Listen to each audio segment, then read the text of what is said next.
Hello everyone, let me introduce myself. My name is Nabila Jihan F. I am from Department of Visual Art and I'm from Universitas Negeri Semarang. Today I want to talk about digital painting because this is one of the art form that I am most interested in. So let's get started. What is digital painting? Do you already know about digital painting? Okay, digital painting is the process of painting on the tablet and creating artwork digital on computer. This is done through painting software that use brushes much like traditional painting, and you only need two things to get into digital painting. One is drawing tablet, two is a painting software. A digital drawing tablet is basically the only art supply that a digital painter needs. This tablet connects to the computer and lets you draw on the surface with a special stylus pen. So every line you make gets recorded into the computer in real time. When it comes to art software, there's also plenty of variety like Photoshop, Krita, Clip Studio Paint, Procreate, and Paint Toolset. But many digital artists prefer Photoshop since that the industry is stable. But there are free alternatives like Krita, which is totally rock for digital painting. Digital painting belongs to the category of digital art.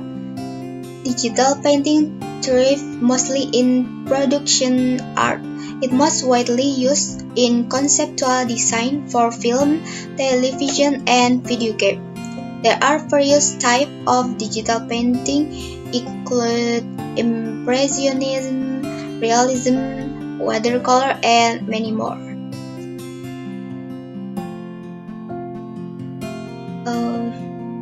One of digital art organization in Indonesia that I know is Force, which is located in Yogyakarta. Yogyakarta renowned as a center of education or kota pelajar, classical Japanese fine art, and culture. No wonder there are many art organizations there. Force is to accommodate the existence of designers who are exploring the digital world. From several people who are members of the Godot Forum, they started interacting online and offline in the city of Yogyakarta around the end of 2004. The members are mostly employees at agency, graphic design studio, web development, and freelancers who are domiciled in Yogyakarta. Technically, anyone who is passionate about the visual world can join. Force's vision and mission is to try to generate digital art in Yogyakarta and a place to increase knowledge. If there are local organizations about digital art, of course, there are world organizations. One of is IDMAA, International Digital Media and Art Organization. IDMAA is committed to providing leadership, information, advocacy, recognition, and networking opportunities to digital media and digital art education in the US and around the world. As a member, you will receive discount registration to all IDMA conferences. You will also have access to a worldwide directory of programs in digital media and digital arts, include contact information and areas of emphasis.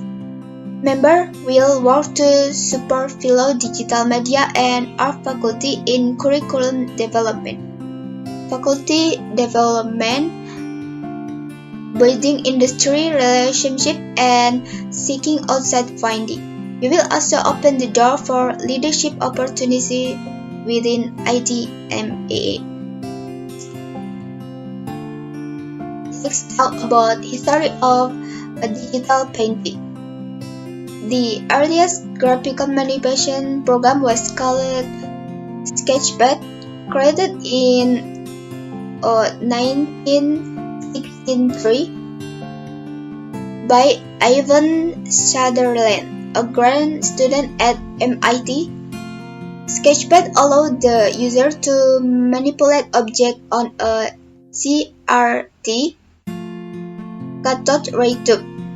Sketchpad eventually led to the creation of the RAIN tablet for work on the Gray project in 1968, and the very first tablet was created. Other early tablets or digitizer like the ID or Intelligent Digitizer and the BitPad were commercially successful and used in CAD, computer-aided design program. Wacom is the industry leader in the tablet, but other brands of graphical tablets are iTech, Monoprice, Handphone, Genius, Adesso, Trust, Manhattan, Face Tablet, DigiPro, etc. All these graphic tablets have the basic function of mouse, so they can be used as a mouse, not only in graphic editor, but also as a replacement for a mouse, and they are compatible with practically all Windows and Mac software. Okay, now let's talk about digital painting technique. Of course, the fundamental technique in digital painting is to understand software and brush setting, but I will explain a little about the three important techniques you need to know. One is find a flow and rule of third. When making a conceptual artwork, it's very important to guide the viewer's eyes properly through the concept. This is particularly true with landscape painting, especially if there are story elements involved, such as a main character traveling or inside of a town. It can be a skill in itself to nail this down, and is acquired through years of practice. But there are some ways to go about doing it simple and easy. Guiding the eyes of the viewer requires you to decide what should be important in the painting. There shouldn't be too many story elements, otherwise there is simply too much to look at and the eye can't flow relaxed across painting. Having a few key elements placed out in a pleasing way or rule after with a direction in the painting guiding the viewer is really the key to it. Two is less details and simpler execution. This one is very important to understand because it will save you time and headache when figuring out what's not really working in your painting. A lot of time it can be that there are just too many details going on in the image. Decide on 2 or 3 important focal points in your painting. Either they'll tell a story or they just look awesome being in the focus like that. And 3 is do study. Every single professional artist takes her or his inspiration partly from their idols. Study are a way for us to test ourselves, improve, and learn from the very best. You must undoubtedly have works of art from artists that you think highly of. Make study of their work. Paint their exact painting yourself. You will learn so much from doing this, and your painting will be a lot better the more you understand how to get your painting to become what you want them to become. So the conclusion, digital painting is almost the same as traditional painting, but we use software. In learning digital painting, of course, we have to learn continuously so that our skill can improve. For software and drawing tablet, we can choose according to our favorite needs. That's all I can say. Thanks for paying attention. You can ask questions or respond by writing in the comments column.